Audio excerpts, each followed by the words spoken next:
महाराज की जय। पूज्य श्री सुधा सागर जी महाराज जी के चरणों में बारंबार नमोस्तु। वारिका संघ के चरणों में बंदामी। त्रय छुल्लक महाराज जी के चरणों में इच्छामी।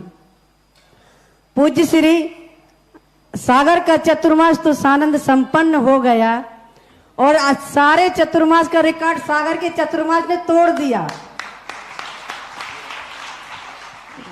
एक मेरी भावना नहीं, सारी सागर की भावना है कि आपके पास इतने सारे भैया जी आ गए, 10 भैया जी हो गए हैं और वो भी एक से एक पढ़े लिखे भैया जी हैं।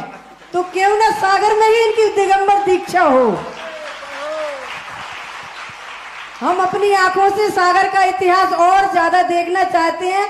आपके कर कमलों से इन भैया जी की मुनि दीक्षा हो और सागर नगर ऐतिहासिक और अतिशय क्षेत्र बन जाए।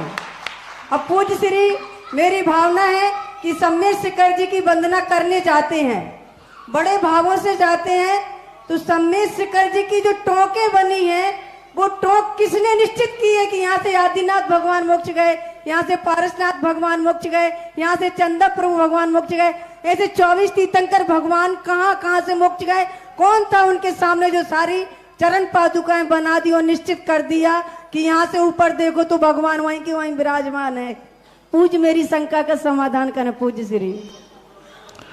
पहली बात तो जो भावना तुम्हारी है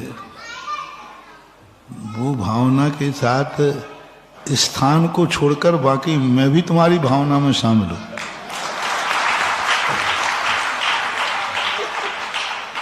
दीक्षा लेने के लिए तो सब मोक्ष मार्ग पे आते हैं, होना ही चाहिए।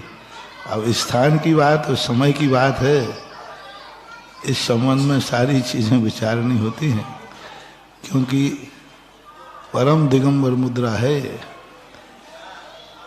इसके लिए साधना, तपस्या, अभ्यास बहुत जरूरी है। हम लोगों को आचार्य जी ने तुरंत दीक्षा नहीं देती, खूब घोंटा है जम के और ऐसा रगड़ते थे। नई जो भर्ती होती है ना, तो पुलिस वाले कुछ नहीं, लेफ्ट राइट कराते ही रहते हो। 5 किलोमीटर दौड़ा दूर, ऐसे ही हम लोगों को खूब दौड़ाया। सागर से दीक्षा लेती मुक्तागिरी से तो खजरा हो और ऐसे दौड़ाते लेफ्ट राइट चलो। नई दीक्षा में इतना विहार कराया, इतना पैरों के छाले। बोले हाँ दीक्षा लेना है तो पहले लेफ्ट राइट करना ही पड़ेगा। आचार्य ने यही उदाहरण दिया। बाद में जाकर के पुलिस वालों को इतनी मेहनत नहीं करना पड़ती, बाद में जाकर के पुलिस वालों को इतनी मेहनत नहीं करना पड़ती। लेकिन शुरुआत जब भर्ती होती है मिलिट्री में, क्या लेफ्ट राइट कराते हैं। इतने बड़े बड़े बिहार आचार्य ने कराए, खूब जबरदस्त। और जम के अंतराय, शुरू में अंतराय ज्यादा आते ही, अंतराय भी जम के, त्याग भी जम के। और आचार्य श्री को कुछ नहीं कुछ दिखाओ, फोले दिखाओ, उनको दया आती नहीं, आती नहीं। तो देखा अच्छा हाँ ठीक बहुत अच्छा, हाँ ये उनको दिखाओ महाराज जी फोला, हाँ बहुत अच्छा, यही तो आनंद है। तो ऐसे परिपक्वता आना बहुत जरूरी है। साधना और अभ्यास के साथ बस ऐसे बढ़ो कि कदम आगे बढ़े तो चाहे खाई आ जाए, चाहे समुद्र आ जाए, चाहे मेरू पर्वत आ जाए, कदम बढ़ा है तो बढ़ता ही जाना चाहिए। तो भावनाएं सदा भाती रहना चाहिए। और दूसरा क्या, सम्यक शिखर के संबंध में शास्त्रों में इतना ही मिलता है कि जहाँ से निर्माण होता है वहाँ पर इंद्रादिक आकर के जहाँ नख केश गिरते हैं, उसके अपने कांकड़ी रत्न से उनके चरण चिन्हों को उत्कीर्ण कर देते हैं।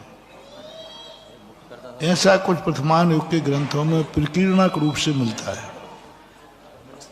इसलिए वे वही टोंके हैं जहाँ से भगवान को मोक्ष हुआ, उनके नख केश नीचे गिरे, उसी को सेंटर पॉइंट बना करके और चरणों की स्थापना करा दी। इतना ही प्रमाण है, बाकी और इतिहास कोई ज़्यादा देखने में मिलता नहीं, क्योंकि प्रशस्तियाँ लिखी नहीं गई। क्योंकि हमेशा से ये चरण बने आए हैं। बीच बीच में चरणों का जीर्णोद्धार भी होता रहता है, समाप्त हो जाते हैं, दोबारा कर देते हैं, तो ऐसा नहीं।